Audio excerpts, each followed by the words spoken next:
I'm Colette Trohan, and I've taken a kind of an interesting path, as so many of you have.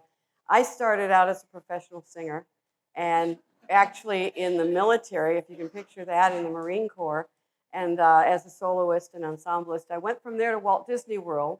Any of you who have been to the campground to see the Hoop-Dee-Doo musical review, I did Flora Long and Dolly Drew.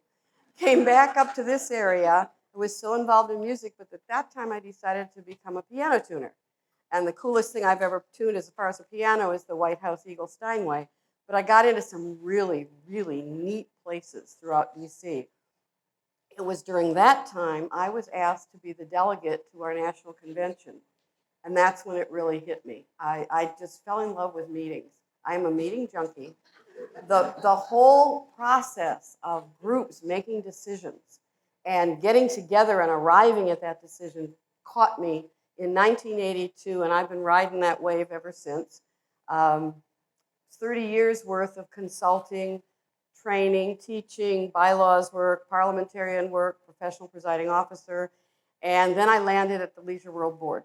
And I think you know the rest. But that's my story. Michael's got one that's far, far more interesting. And Colette has told the first lie of the day. I grew up in Southern California, and I came to Maryland in 1984 as a member of the Air Force, stationed in Bolton Air Force Base. But it was more than that. I was a member of the Presidential Honor Guard. So I spent 3 years working at the White House, traveling with President Reagan, spinning a rifle, hanging out with Air Force Thunderbirds, having no real career ambitions other than the next trip. But when I got in the military, I stayed here, and I went to work at Pepco, where eventually I was running the call center. But I was like most 20-year-olds, 25-year-olds. I was renting an apartment, and HOAs had a bad name. So I said, I'll never live in an HOA. Then I bought a house that was new construction, and you know what comes with that, an HOA. And so I got involved simply because I didn't know. I didn't know how things operated. But one thing I found is our management company was terrible. They were terrible about follow-through. They were terrible about communications. And when I approached them about it before they turned over from developer to homeowner control, they basically told me to mind my business. So I said, okay, I'm going to get on this board for one reason, and that's to fire you. And that's what I did. I was the founding board president of my association. I had no idea what I was doing. And I was probably a bit impetuous and quick to act. But over the first 5 years, we went through 3 different management companies because I expected follow-through. I expected return on the money we were paying for management. And after management company number 3, I got involved in CAI, Community Associations Institute. And I met a guy in Fairfax that was going through the exact same thing. And we said, we're 2 reasonably bright guys. It depends who you talk to, but we're 2 reasonably bright guys. Let's quit our jobs and start a management company. So in 1994, we did exactly that. Fortunately, I had a very supportive wife who was willing to put up with it for a little bit. But we became not wildly successful. We became very successful. We were managing all the communities that large management companies will manage. The 70-unit townhome communities, the 50-unit condominium associations. And it was an important part of my career because leaks happen in every association at 2 o'clock in the morning on a Saturday. If something happens at the Greens, we have staff to deal with it. Well, our entire portfolio, we had no staff. It was 2 of us. And so if we didn't prevent the leak, we had to go deal with the leak. And so it taught us about being proactive. It taught us about preventative maintenance and proper reserves. It taught us all these fundamental things that help us and put me here today. And so after a while, I got tired of being the big fish in a little pond, and I got approached by Legum & Norman, which at the time I went there was the largest management company in the Mid-Atlantic. And I was the vice president there. And then in 2010, I was approached by Barkin Management to start a new company here. They're native to Boston. And so I was invited, asked, recruited, whichever title you want to give it, to start Barkin's company here locally. And over 15 years, we built it to 57 clients, just over 14,000 units across the DMV. And last summer, the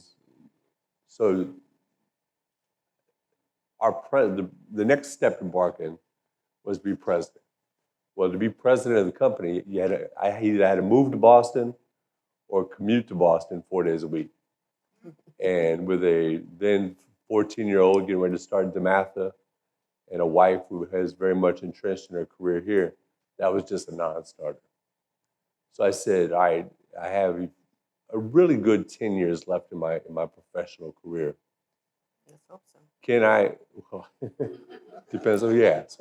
Can I see myself doing the same thing for the next 10 years? And the answer was no. I think I had done everything I could do at Barkin, and I didn't see myself doing it for the next 10 years. And literally the next week, I got contacted about Leisure World. And from the moment I got contacted and I spoke with the recruiter, I was interested in this community. In a typical management company situation, you're judged on your growth. More clients, more unit count, more revenue. Here, you have gates. We have gates. You can't grow. The only thing we can do is be better. So it comes full circle from when we started, where I got involved because I lacked service. And now I'm involved because I think I can bring better service. And so what I've tried to do since I started, we round the 100-day mark. Yep. I think I'm supposed to give a State of the Union address or something. Our focus is on how do we bring better service. And through all those years, I've been on the national board of CAI. I've been on the local chapter board of CAI. I've been on the Association for Professional Community Managers board for CAI. And then I do this all day long. And until March 31st of this year, I was still the board president of my association. And my wife thinks I'm a little crazy sometimes, and that may in fact be true. But I love what I do. And it's 100 days in. I'm not much more than that. I love doing what we're doing here. I see promise in things we're doing. I see the interesting thing that brings us today, which is governance, and everybody playing their role in governance. If everybody finds that lane is theirs, and they stay in that lane, things work tremendously better. But anyway, as we'll talk about today, as the worlds collide, back to the early 90s when I got involved and I was doing management's job, there's inherently a problem. And so we're here today to talk about that. One of the interesting things about Michael and I is we have the same boss. We both serve at the pleasure of the Leisure World Corporation Community Board of Directors. And I am well aware of the fact that I'm a lot easier to get rid of than he is. Exactly. But we know that that's true, and I think one of the things that is the first time I can tell in Leisure World's history, we have somebody who really gets it, who understands governance, the role of the board, customer service, all of those things.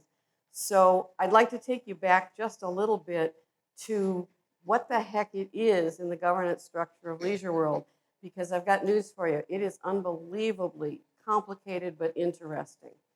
A lot of you know the early history, and there's been some great stuff written. 10 years ago, at the 50th anniversary, there were some publications that, if you haven't had a chance to read them, there was a series in Leisure World News that They, I think, at one point compiled together with articles on the history. When Leisure World was first developed, Ross Cortese came in. He had a very strange and interesting idea. He wanted to build all of the amenities first. Then he started building and selling homes.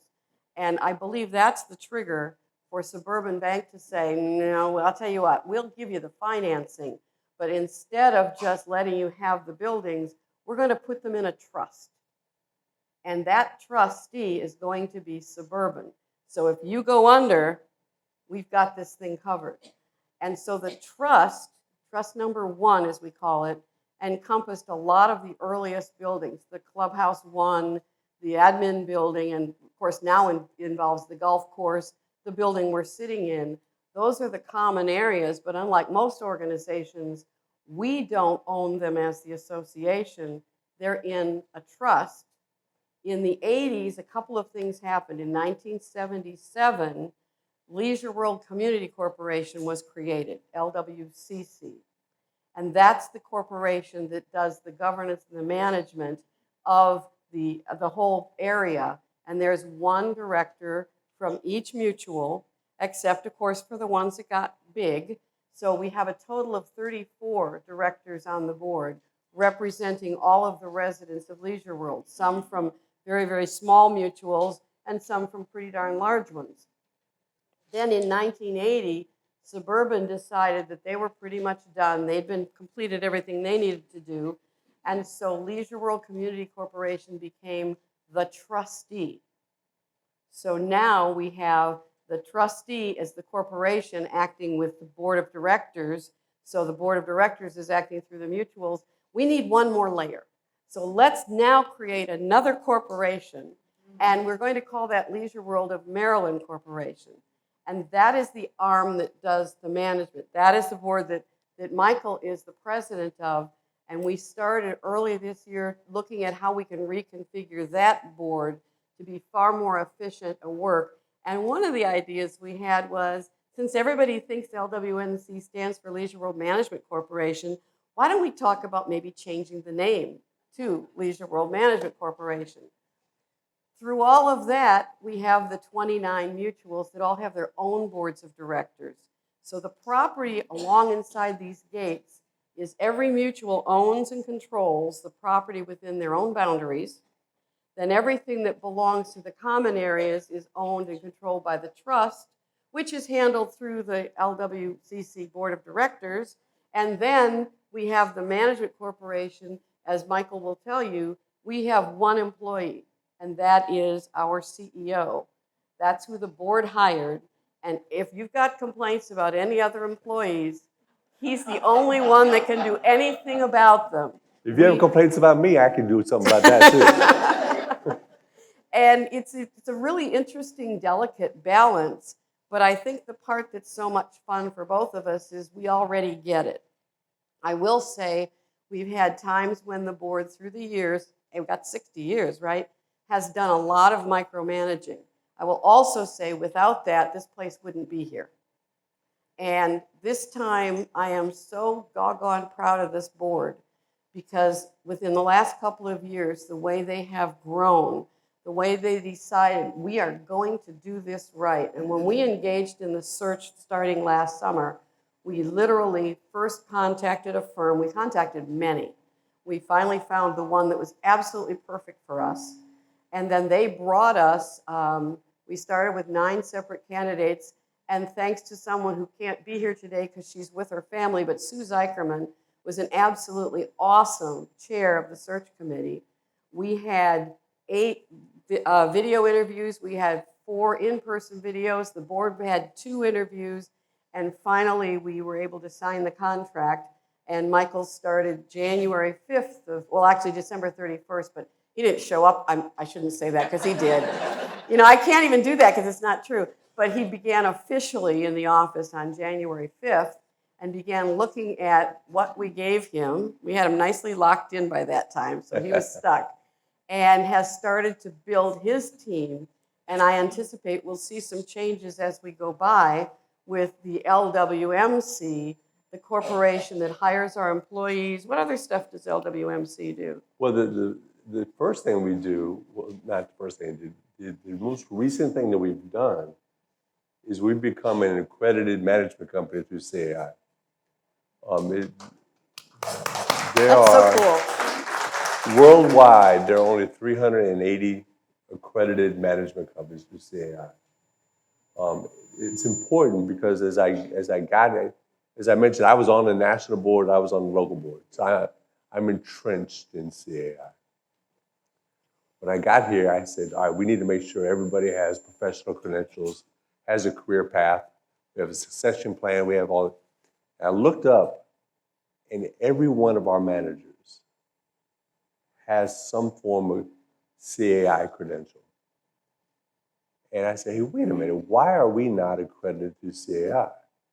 Well, there were two reasons. My predecessors in this position lacked professional credentials through CAI. But more importantly, they just never applied. And so, sometimes the application process is where you start, and it just never did it. And so I learned on Thursday that we are now an accredited management company through CAI. This is important. My wife, who's also a manager, asked me, she said, why is that important? I said, when you think about it, in the outside world, in my former life, is vitally important because you're competing against management companies that have 1,000 clients. And if you lack the same professional credentials and commitment to ongoing professional education, you fall behind those other management companies. As I mentioned, we have gates. So I'm not marketing against other management companies. I'm marketing against other places you can live. Yeah, I'm starting to think about what's the next step? What's the next group of people who are going to come to Leisure World? How do we make sure that we're the most professional in what we do? Are we going to get every interaction right? No.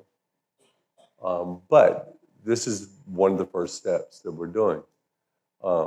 As Colette mentioned, all the staff report to me. So there's 245 employees that at some level report to me.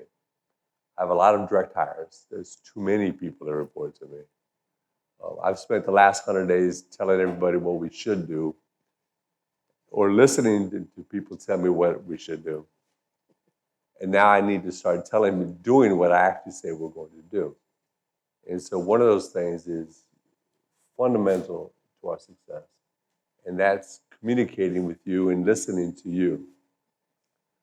This week, we're rolling out an email tag that will be in every single employee's email.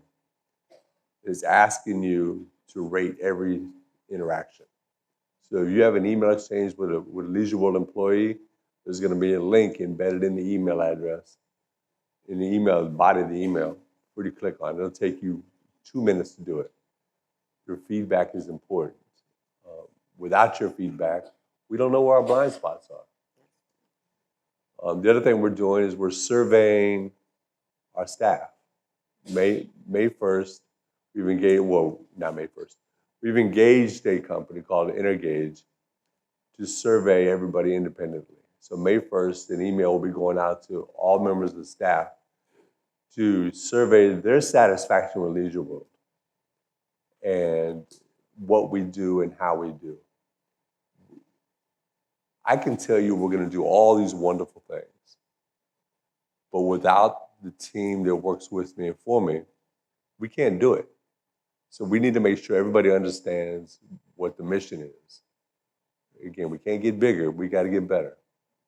And as many of you have heard me say through the interview process and over the last couple months, I'm a firm believer in being better today than you were yesterday. As I mentioned, I have a son who's at DeMatha. There is no bus at DeMatha. I'm the bus.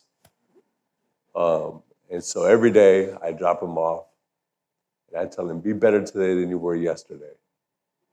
Always he asks me, what did I do yesterday? And always I say, I have email, I'll find out. Now it just comes full circle. Now we want staff to be better today than they were yesterday. Now we have email. We're gonna get your feedback. We're gonna take your feedback seriously.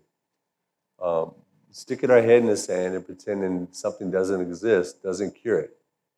And so I've spent the last 3 months looking at every process and writing reports at various stages of time to the board on my findings and what we're going to do. So I'm writing the 90-day report now, and I found 5 more things last week that I think I should include in the 90-day report. At some point, it's going to become a book for Leisure World. But it's helpful. Colette talked about it being a difficult structure. I was 2 months into the search process, the interview process, before I understood who I was actually going to be working for. Was it LWCC or LWMC? And we had an email exchange late last week, and I had to pause and go pull up my contract and find out who I actually worked for, because I forgot. But that's just, if Colette and I are living that life every day, and we occasionally have to think about, hey, wait a minute, what entity should be doing X? What entity should be doing Y? I can imagine the confusion that you may have because you're not living it every day. And I think that's why this forum is so helpful, because it helps. Do we want to get into the details of trust A or trust B? No, but I think it's important we understand the roles that each play. And so we're doing a lot of things on the management side as Leisure World of Maryland Corporation to help make us a better management company and a better servant to the membership. I think the other thing I didn't say, speaking of Leisure World of Maryland Corporation, the board of directors of Leisure World of Maryland Corporation is one director from each mutual. And so it's never really done much of anything other than elect the president. People have been saying to me all this time, that board's too big, it's too big. I have always answered, a larger board doesn't need to be just cut down, it needs to work differently. And finally, I had an epiphany sometime last year and realized, you know what, it's not too big to govern, but it's too big to manage. So we aren't giving the president of LWMC a real board of directors they can work with. And the last thing we need is to have 34 people, or 29 out of 34, playing dual roles and trying to do 2 different jobs, because what I'm hoping is that we will get the LWMC configured so that it can do the management. We got a lot of governance stuff to do on the LWCC side. We've got a lot of pieces of this organization, and that's the board that's supposed to really be doing the policy setting, the strategic direction setting, the giving the direction to the CEO and saying, okay, here, run with it. So we started looking at that in January. One of the things we suggested was to take the executive committee of the LWCC board and put them over here, and then fill it out with the president and some employees of the president's choosing. If we can get a board that's closer to 15 or so, then they can be doing the things that will help us also, and I think you've all known it and seen it, get rid of the management silos, where this group over here is setting up policies, but we don't see them, and there's another one over here and another one over there, and we can centralize the management, and then we can really take off with the LWCC board and do an awful lot of work with them. They have been working extremely hard. I have to say this, I looked for it briefly, but I couldn't find it. I remember, and I've lived here 15 years, I remember a letter in the Leisure World News from a resident who talked about how embarrassed he was at the Leisure World Board of Directors and how the meetings were people shouting at each other, and it was chaos in some of those meetings.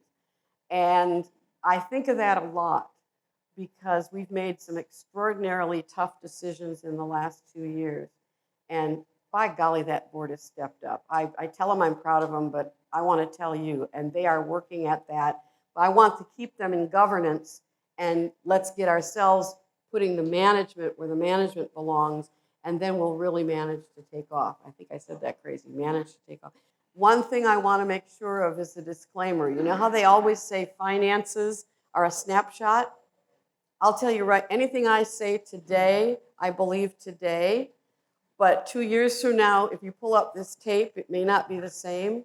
My biggest problem, according to my husband, is when somebody asks me what I think, I tell them. And I will. But thinking back, you know, if this is being taped, this is today, and we learn, we grow, we change.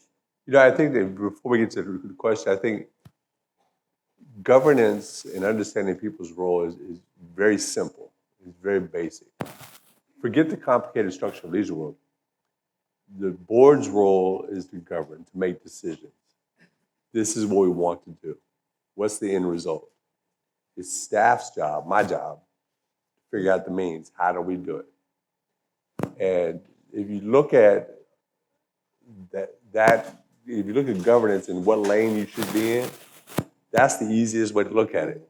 Is this the ends question? You know, what is it we want to achieve? Or is it a means? How do we achieve it? If you're, as a board, if you're venturing into how do we achieve it, you're cross-pollinating the governance structure, and the confusion will happen. Okay, it's an honor and a pleasure to have both of you here.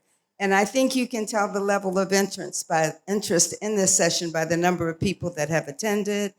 And they actually got tickets to come so we could have some control over the crowd. So thank you. Did you take away all the signs? Yeah. Yes. Okay, so the first question is, how will you increase transparency and accountability of your office to the people of Leisure World? I'm assuming this is for me. Yes. You know, I'm a firm believer in communication. Now, you talk to my wife, she disagrees with that assessment. But I think one of the things, I can't just do stuff in a vacuum. I've got to tell you what I'm doing. What I'm trying to do over the last 100 days is over-communicate. I sent a letter out to the committee. I'm going to take a step back. I've been communicating great with the board. Lots of information going back and forth.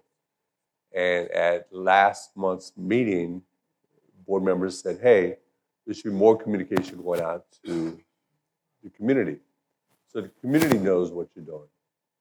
You know, it's one thing, you know, I'm a firm believer that management reports are really the manager's report card that they get to write. And so I took the time to send a letter to the community to say, hey, here are the things we're working on. And I expect to do that more often. I expected, at least on a monthly basis, if not through the Leisure World newspaper, then through a separate email blast like went out last week, to tell you what we're doing. You know, I don't like to surprise people. And just because I have the authority to do something doesn't mean I do it in a vacuum. And so people, as I look out, I actually can make out faces. Many people have been through my office, and people know that I have an open door policy. I really have a closed door policy. There's an open door policy. If the door is open, come on in. I'll make time to talk. And it's helped me learn where things are. And it's helped me understand what's important to the membership. And so we'll communicate about what we're doing on a continual basis. I can't promise that it'll be every week, but it will be frequently. And it'll be clear as to what we're doing. Thank you. Okay. Hello. Our second question is, how can both the board and management improve communications to residents? The 4/10/26 blast about updating our contract information is a perfect example. If something being sent out with little or no context and no thought as to how. I agree with you. I'm confused as a resident myself by that Yardi. It says update your information with Yardi, but it didn't tell us exactly how. Something was wrong with that process. As I said here today, something is wrong with that process, because I didn't know something was going out, until I started receiving emails back. I was, hey, wait a minute, what is this? Like, I understand the importance of updating Yardi and the importance of doing that piece, but I wasn't aware that that communication went out. So one of the things that I think has to happen, if something's coming from my office, then Heather needs to know about it. The individual managers need to know about it because they're the ones that are going to get the questions. And similarly, if something's going out from one of them to the community, if something's going out from our CFO to the community, I should know about it because when I start getting questions, I need to have the ability to answer the questions. Like, I understand the importance of updating Yardi. Something got bogged down with the process. And so we'll talk on tomorrow.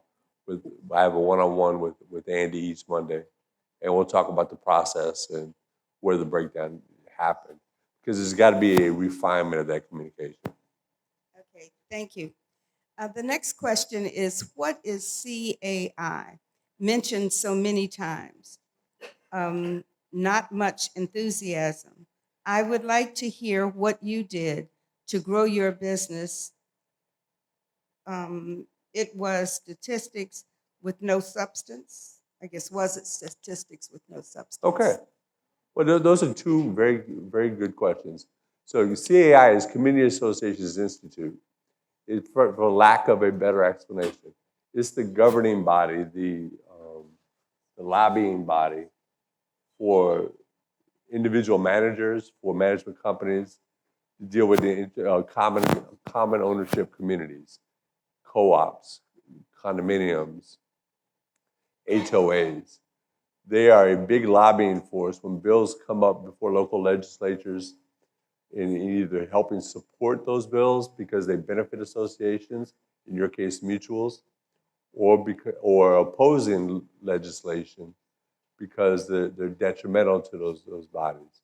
So it's very important. And as you look around, as you navigate your career as a management company executive, if you don't have professional designations, for example, I have 3 professional designations. I have CMCA, which is Certified Manager of Community Associations. I have AMS, which is Association Management Specialist.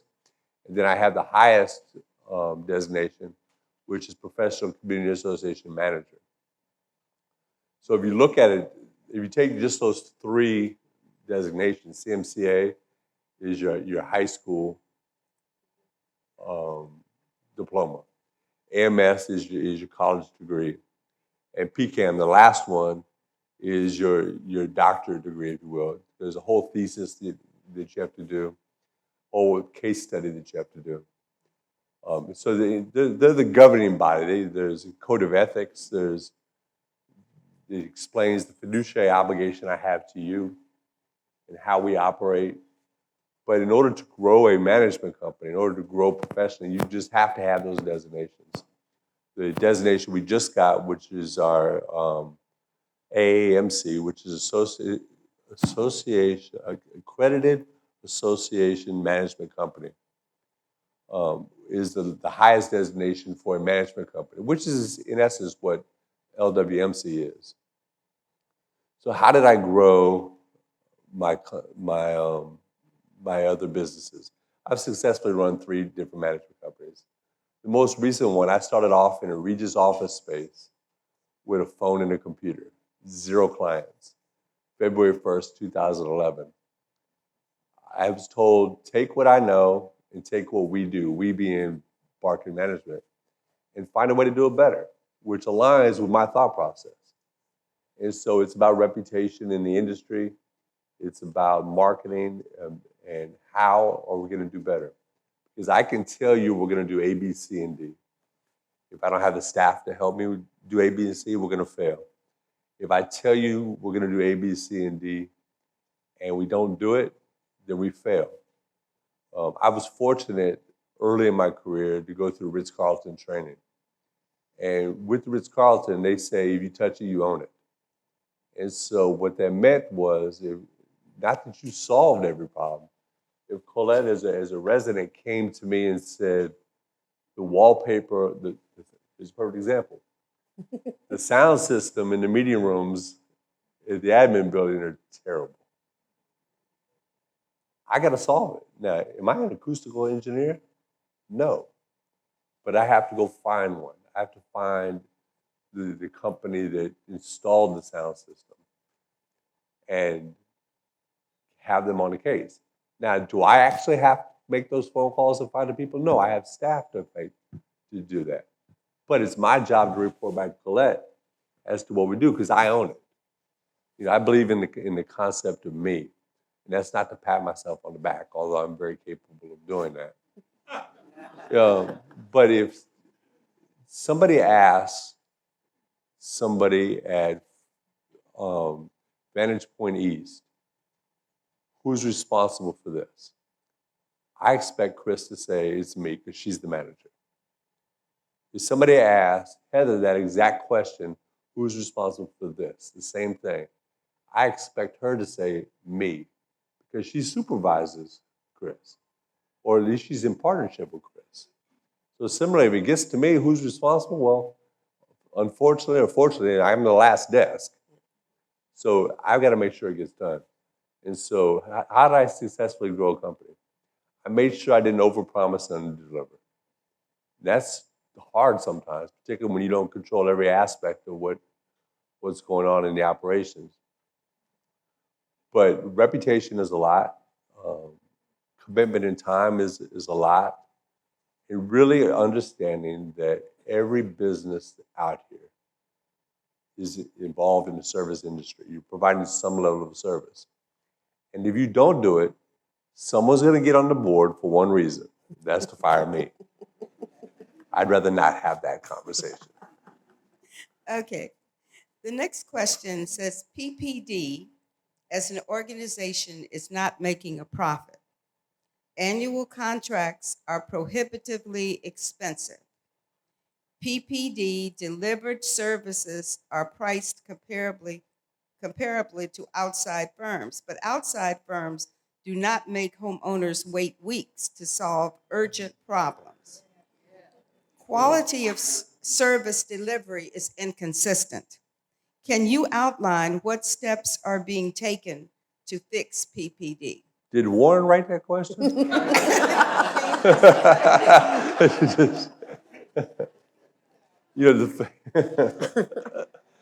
The first thing I saw when I looked at Leisure World's setup was PPD. And running a management company, I've always said, whoever can perfect that is going to make a lot of money. And then when I found out over the first 30 days, we wasn't making a lot of money, wasn't making any money. Oh, that's not true. Made money, just wasn't making enough money to cover expenses. I was blown away. You have a captive audience. You're a 5-minute ride away from any place. And I kept hearing about this mysterious 3-week wait. And they made me wait 3 weeks, and then they came and then they turned down the business. And as a businessman, I said, what do you mean they turned down the business? We're not making money and you're turning away business? So they started looking at staffing. I met with PPD as the team, the leadership team, and talked about reputation. How did I grow company? Reputation. Why do people not use PPD? Reputation.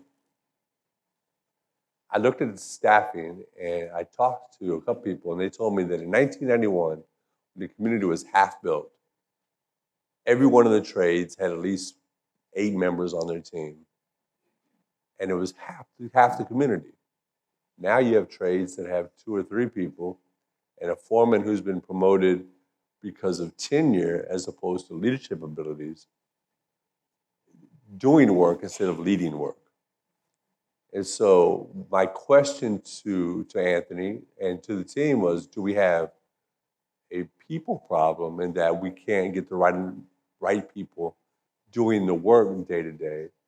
Or do we have a leadership problem in that we don't have leadership capable of leading down a path?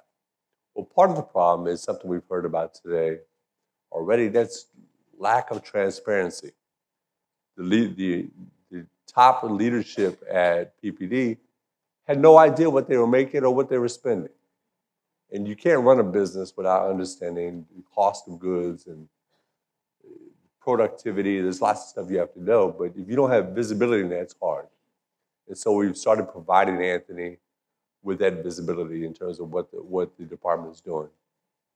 We started hiring better. We just hired a new master electrician, and we're looking to hire a new master HVAC technician. And so we're hiring better. But I'm pushing Anthony. I'm pushing the department. We're going to make money this year. And it's because we're putting process to things. We're providing, we're expecting accountability. I think that's probably the main thing. We're looking at productivity. How long was a truck sitting in spot A idling without somebody in it? And sometimes you have to micromanage to get things correct. I'm not a micromanager, so I'd rather get things correct sooner than later. But in a perfect world, what I want is if you call PPD today, I want somebody today to go triage that job. It may still take a couple weeks to order a part or whatever the case may be, but I want somebody to look at it that day. We're not quite there. We're going to get there. Colette, in working with the 2 research firms to recruit our 2 GMs/presidents, can you tell us if there is a difference in what you were looking for? The second question was, what were the highlights of Michael's resume? Oh, boy. This is where I can pat myself on the back. Yeah. That's right. I've watched this community and this board of directors grow, and I mean by knowledge and sophistication.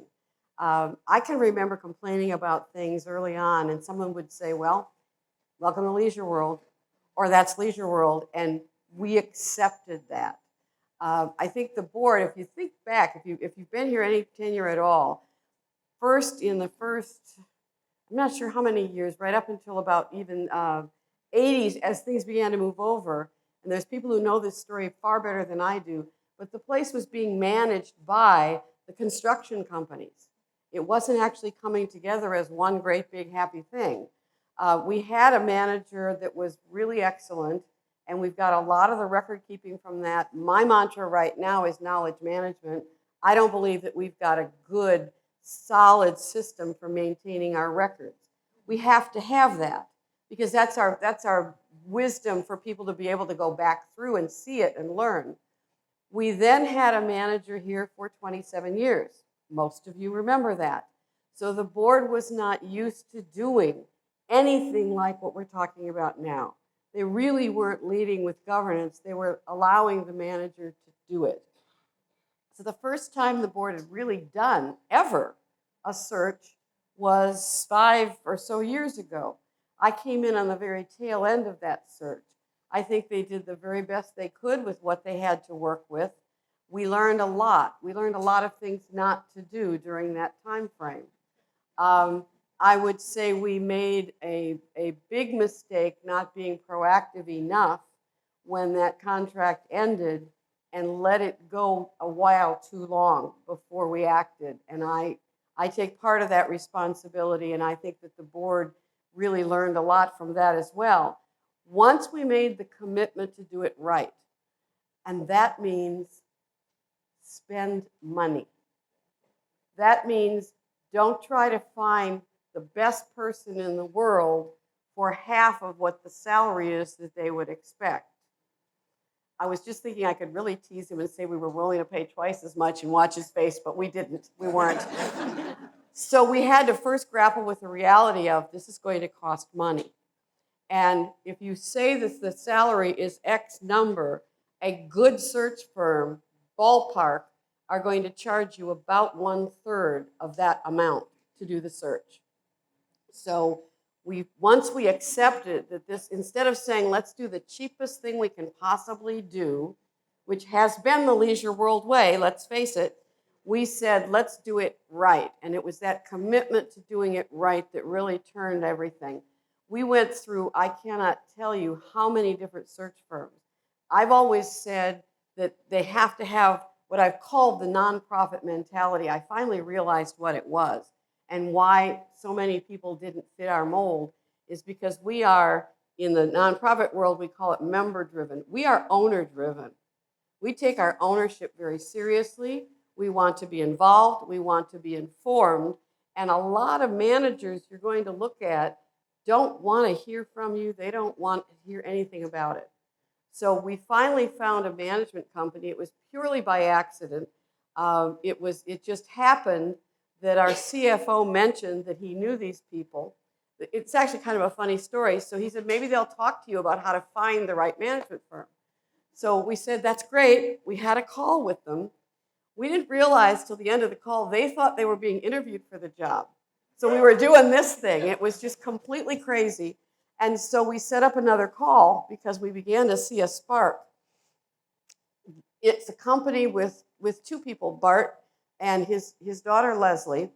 And the guy's been around for a long time, and he knows a lot of people, and he knows what he's doing.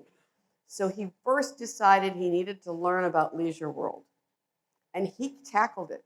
He understood us better than anybody I could even imagine. He took the job that seriously. In fact, he kind of fell in love with us, and he said he was going to miss us. And occasionally, he used to call Sue Zeikerman and say, I need my Sue fix, just to talk. He's so interested in our community. So he took it seriously and started looking for people that would fit.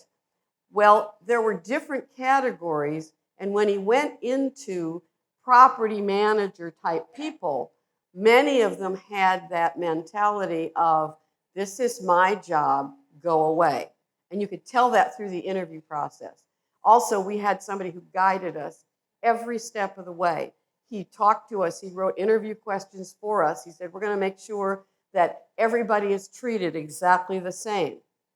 And when we finished with the first 8, we didn't know how many were going to emerge. There was such a break between the top 4 and the bottom 4. So we started looking at that next 4. And as I said, we brought each one of them onto the campus. We gave them a tour. We talked to them.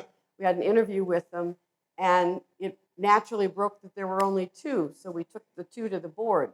But every step along the way, we learned a little bit more about what was going to fit and what their emphasis was. I'll tell you another secret that I've said to too many people already, but we got these resumes, and I took one look at this resume. Nonprofit experience, he gets it. President of his community association, he understands governance.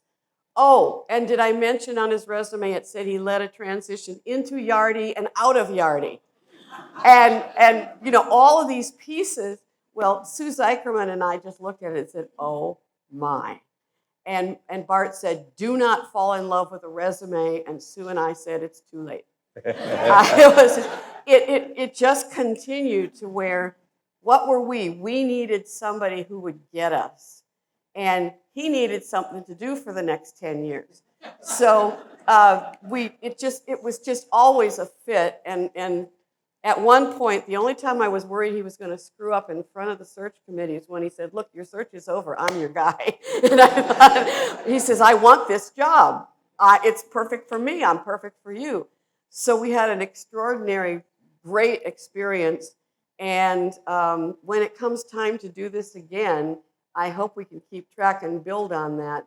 But we are about to just plain take off beyond what we've ever been able to do before because of the people that we have in place. I'm just ecstatic. I'm so excited. So that's what we did.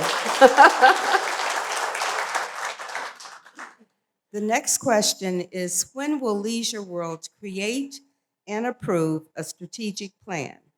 Mission, vision, value statements, strategic goals. And what is your vision for Leisure World in the next 10 years? To do all of that.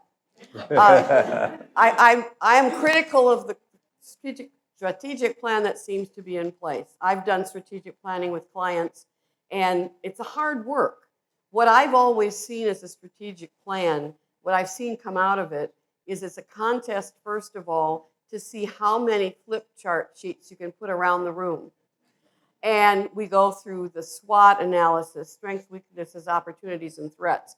When I was working on my master's in nonprofit management, I got a whole different picture of actually what that SWOT analysis is. But then we say, okay, all this stuff is great. Let's make that our strategic plan. And that's where we blow it. I thought when I read the one that had been done, it wasn't enough depth of the board itself. The board has been too busy looking at managing because we had to survive. So my whole purpose in trying to get some of these other pieces aligned is so that we can start digging back into some serious strategic planning. That requires strategic thinking. And we have a lot of tactical thinkers who do things in projects, but getting that big picture, that's a whole different set of brain cells. One of the things we don't have that has to feed into that, if you're going to talk about my vision for the next 10 years, is we don't have deep enough benches. We need leadership development. We need to help people understand committees and mutuals, how to run meetings, how to do different things, and get them so that we don't have somebody that says, I'm on the board because nobody else wants to do it. We've got to get you giving us a whole lot better stuff. Then we have to start getting into strategic planning is really about priorities. Where do we want to be?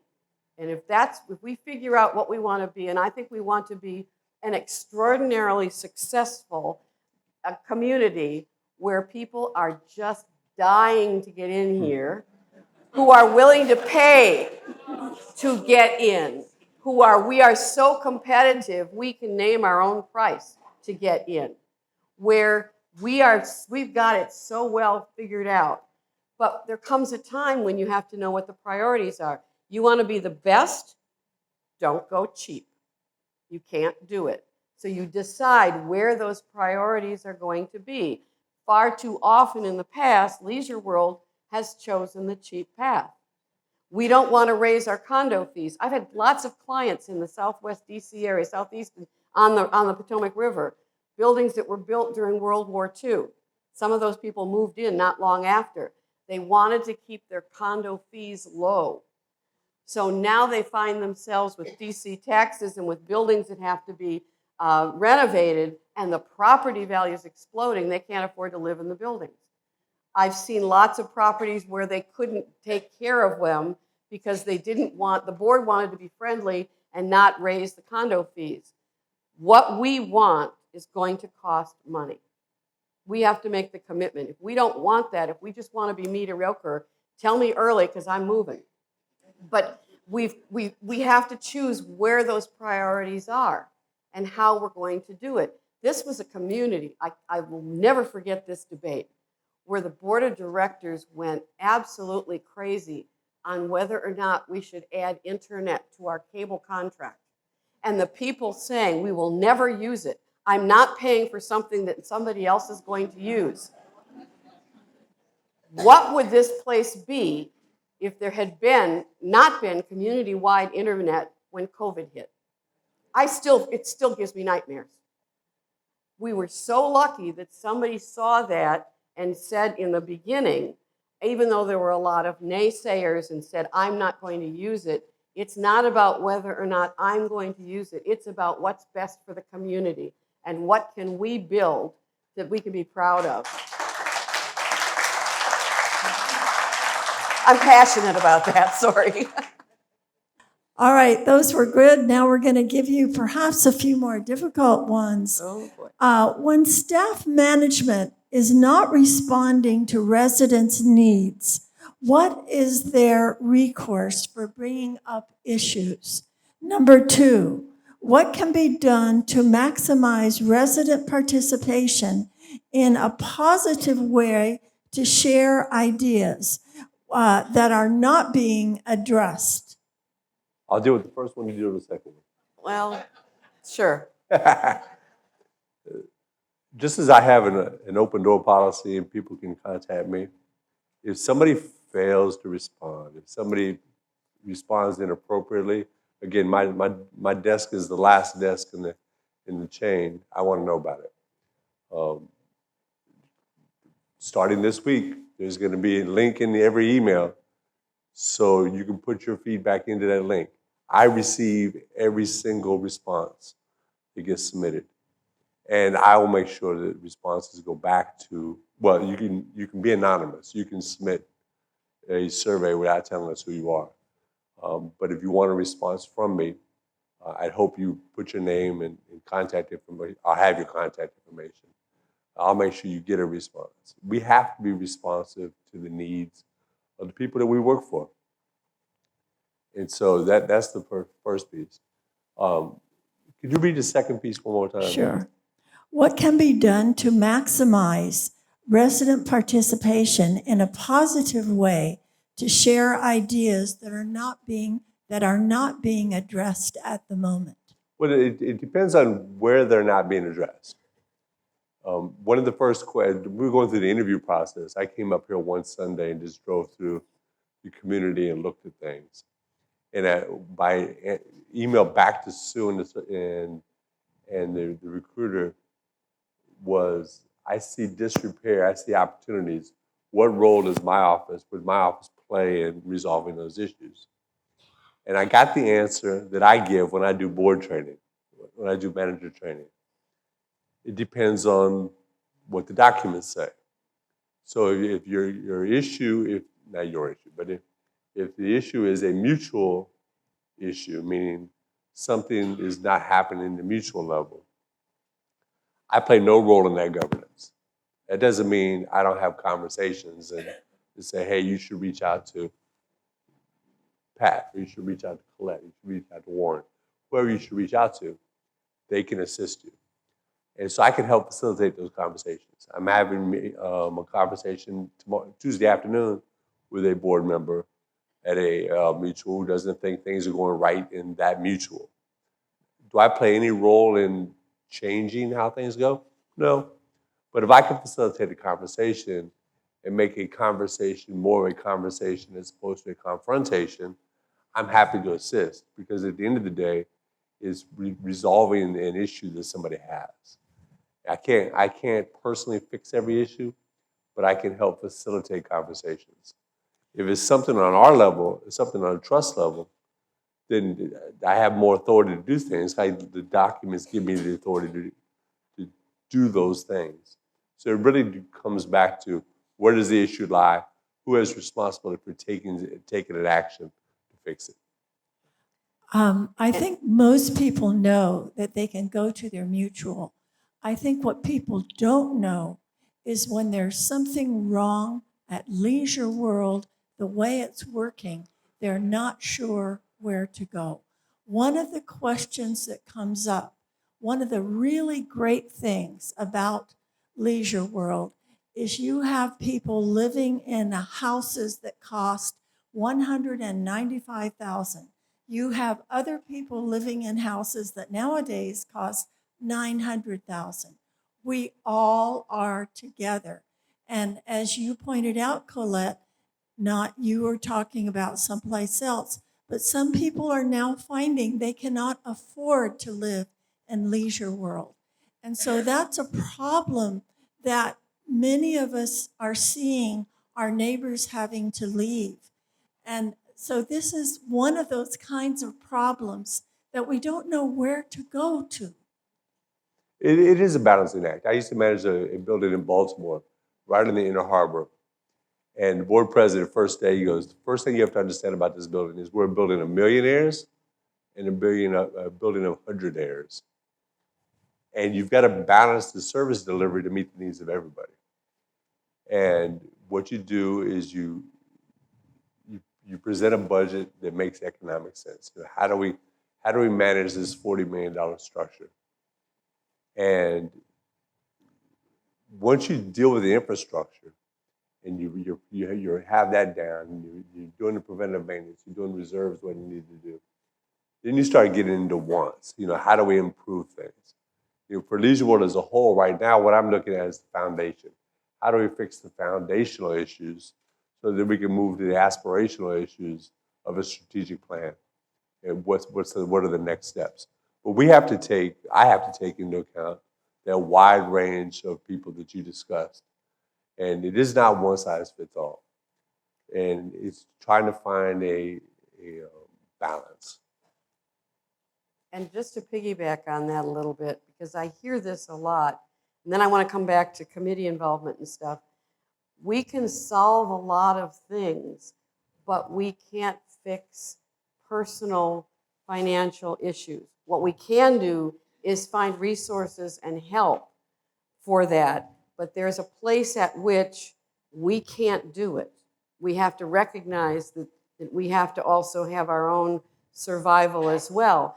That we've got to find that happy medium. It's not all one way or all the other way. But other ways of being involved, we have our committees that have some incredible experts involved in them.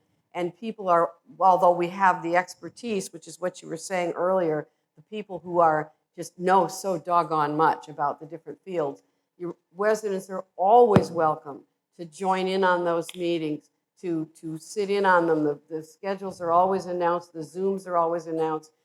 Maryland has an incredibly transparent act, the Open Meetings Act. And there is an opportunity at the end of every board meeting, at the end of every committee meeting, for residents to come and give their feedback and talk about these things. So the committee should be taking in some of that feedback. One thing we've not done much of, and I'm really looking forward to it, is leveraging technology.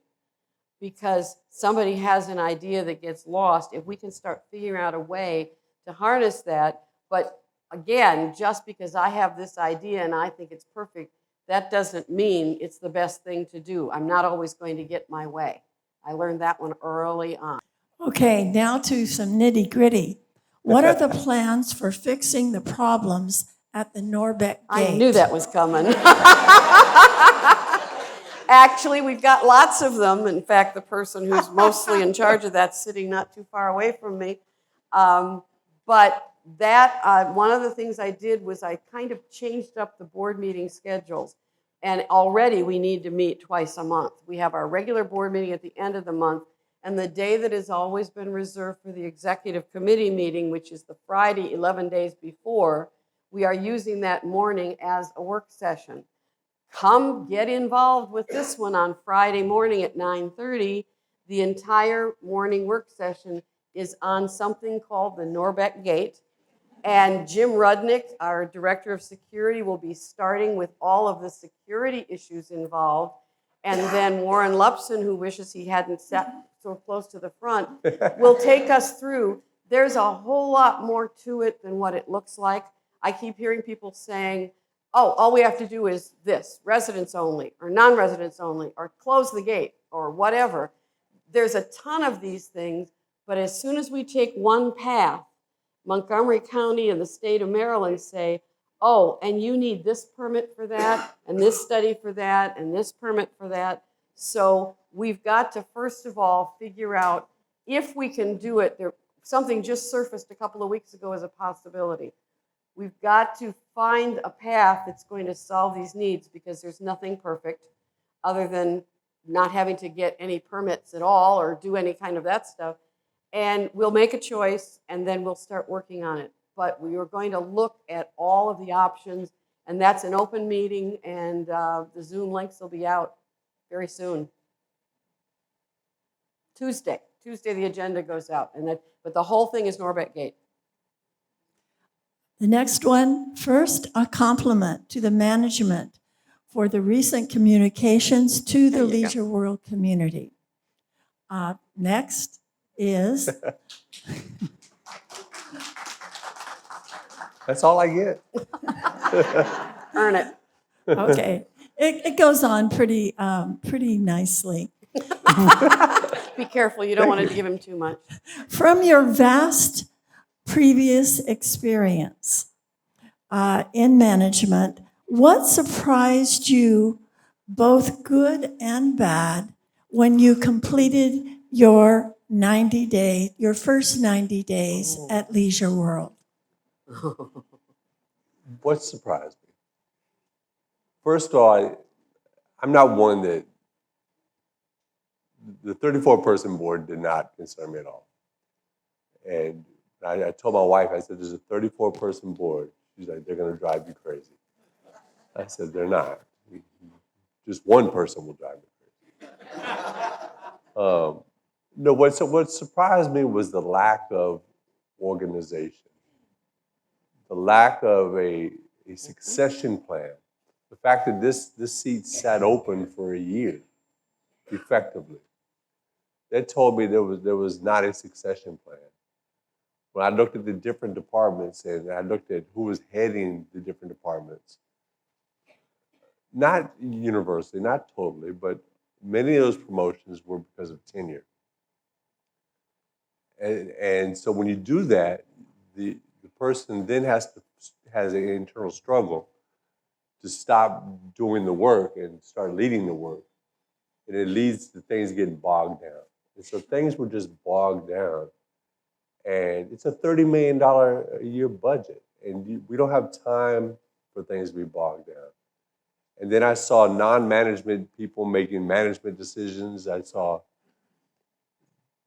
I mentioned staying in lanes. I saw people veering from the lanes they were supposed to be in. I saw committees. I saw staff working. One of the leisure world's famous words that will go down in infamy with leisure world is silo. Yep. Everybody was doing their thing, but nobody knew what the other person was doing. So we've started. We've had our first joint meeting between management and accounting, because I was listening and hearing, well, accounting messed this up, and then accounting would say, well, management messed this up. Well, let's put everybody in the same room. Let's find out who messed up what and try to fix it. And so it was that lack of organization that I was surprised at. When you look at the size of this community, the complexity of this community, it needs somebody pointing the ship in the right direction. And I think that was the thing that surprised me on the bad side. The thing that surprised me on the good side was the activity of this community. This is a vibrant community. And my wife, we sit out back when the weather's nice. Now that it's been nice a couple of days, we're sitting on the patio and drinking a glass of wine just Friday. And she said, I have to tell you something. She goes, I don't want you to get offended. I said, we're married. What am I going to get offended about? I said, you're going to tell me something I don't want to hear? She goes, no. She goes, I see an energy in you that I didn't see at Barkin at the end. And I attribute that to the energy that's here. I'm invigorated every day I come here. And I see people walking.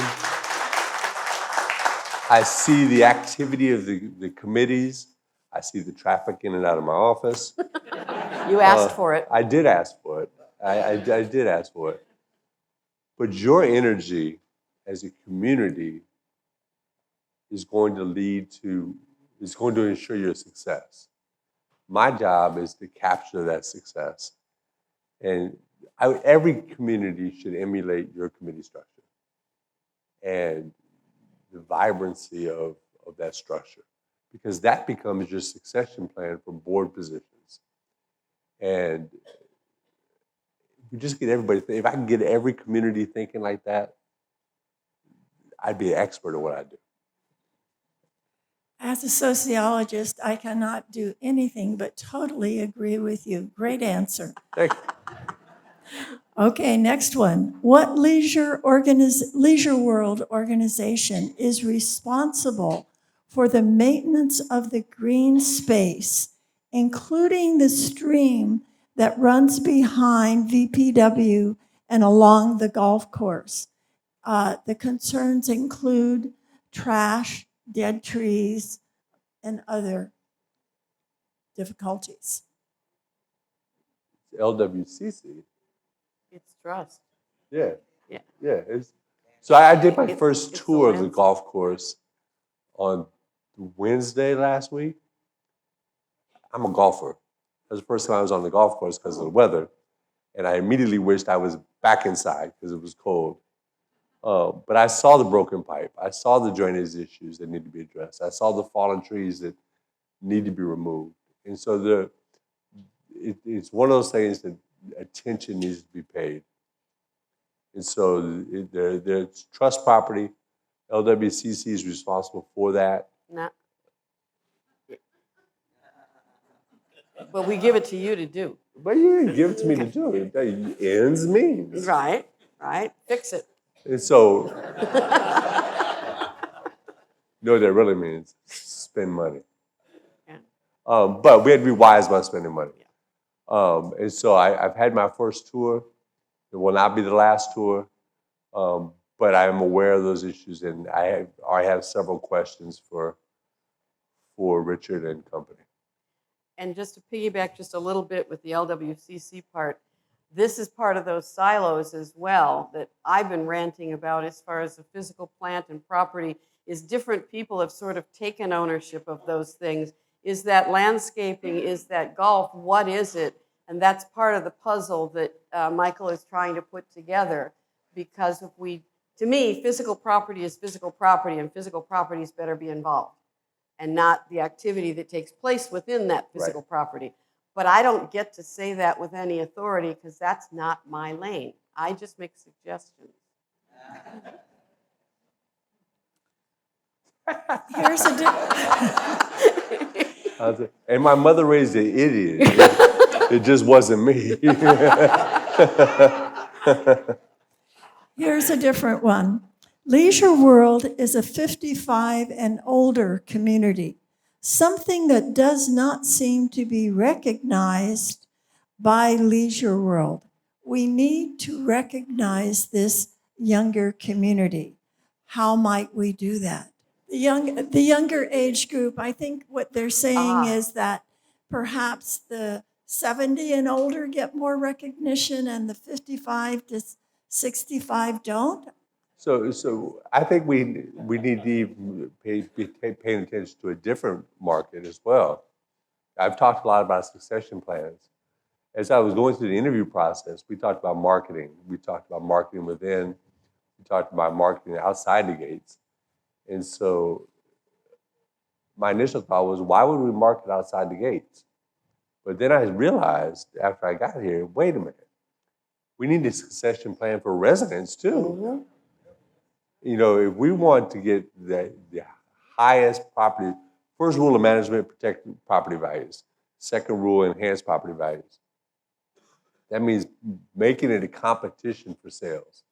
And so we should start marketing to people when they turn 50 to say, here's a place for you when you turn 55. As I went through the interview process, so somebody asked me, I forget who it was, why I never once mentioned the age of the community in terms of residents. It's because, in my mind, that's irrelevant to my discussion. I'm trying to enhance the property values for everybody here and provide the best level of service for everybody here. And that includes taking care of the infrastructure. It includes putting structure to management, all the things that I do. The fact that it's 55 and older doesn't resonate with me because I'm older than 55. I can live here. But we have to market to everybody. And so there are going to be different marketing plans for each age group, you know, not narrowly. We're not marketing to you because you're 70 to 80. We're not doing that. We have to have programs recognizing the type of community it is, but we also have to market to people that aren't ready to live here. And what happens, how do we get them here? And then when people move out, how do we maximize the value of the home they're trying to sell? This one's a different one. It says, we are hearing a lot about what's happened in the past. I think that was as we began to speak, you began to speak. But now, what are the 3 most important changes, both of you, that you will implement at Leisure World in addition to transparency? You know, I think it's important that we recognize the past. If we don't learn from the past, we'll trip over it as we try to change the world. And so we have to understand how we got from A to B. I've spent the last 90 days doing exactly that, is learning how Leisure World got to where we are in 2026. Do I know where everything is buried? No, I don't know where everything is buried, but I don't necessarily need to know where everything is buried. Structurally, I see problems that need to be fixed. and we're moving to correct those things in terms of succession plans, in terms of basic policies, in terms of how we interact. But the main thing, the number one thing that I'm doing right now is I'm a believer I have two clients, those that pay us and those that we pay. Without taking care of the ones we pay, we can't provide the service to the ones that pay us. And so we're determining employee satisfaction. There will be a survey that incorporates resident satisfaction.